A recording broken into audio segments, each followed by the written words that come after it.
Hey everybody, happy Wednesday. Time for a little devotional thought for you here. Today we're going to be taking a look at Psalm 63. Psalm 63 is one of these psalms that I ask people to read again and again and again, like every day for a week, and see what God does with it in your life. Wouldn't be a bad thing to do, especially if you're feeling a little discouraged right now with everything that's going on and don't see any light at the end of the tunnel, or suspect the light at the end of the tunnel might be an approaching train. Anyway, Psalm 63 is a psalm that was written by David, and as it says in the title of the psalm, when he was in the desert of Judah. And you got to know why he was in the desert of Judah. He was running from his own son, Absalom, who was literally trying to kill him.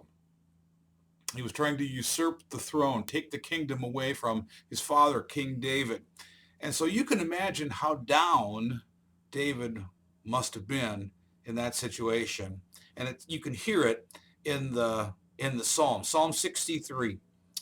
O God, you are my God. Earnestly I seek you. My soul thirsts for you. My body longs for you in a dry and weary land where there is no water. See, David was he was in the literal desert, but he was also in a spiritual and an emotional desert. Kind of, where are you, God? But then he quickly, just one verse in. So verse 2 goes, I've seen you in the sanctuary. So he's remembering God. He's seeking God, and he remembers back. I've seen you in the sanctuary. I've seen your power and your glory. Ah, yes, that's the key. Go back to where you have seen God. Remember those times when you find yourself in the midst of hard times. Because your love is better than life, my lips will glorify you. I will praise you as long as I live.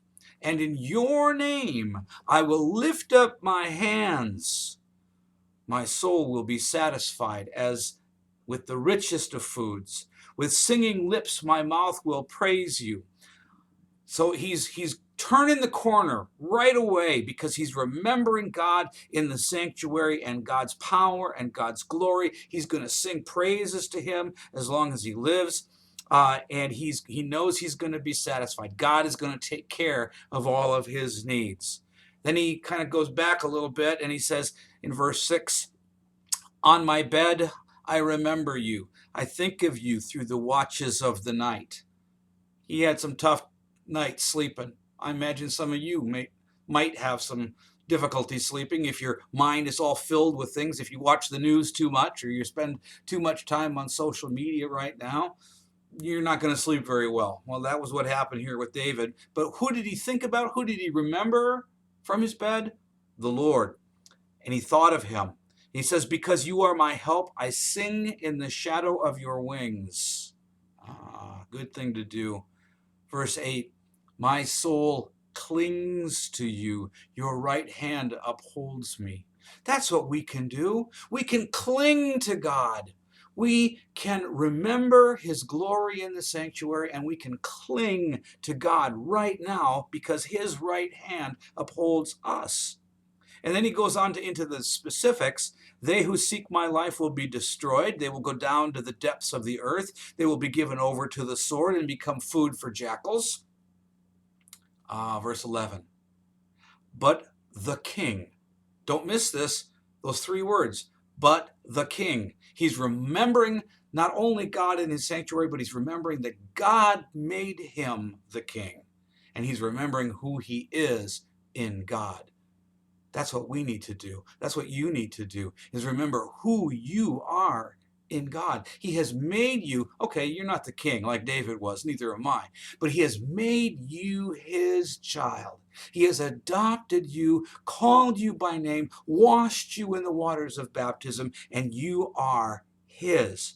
But the king will rejoice in God. All who swear by God's name will praise him, while the mouths of liars will be silenced. So I hope that you can take this journey as David did in the midst of troubles that you may be facing or discouragement about the situation, and you can remember God's glory in the sanctuary, that you can remember and lift up your hands in praise to God. You can remember that God is going to provide you and satisfy you with everything that you need. Cling to him with your very soul and remember who you are in him, a precious, blood-bought child of God who trusts in Jesus. God bless you as you continue the journey of faith and the journey of discipleship. Talk to you again soon. Bye.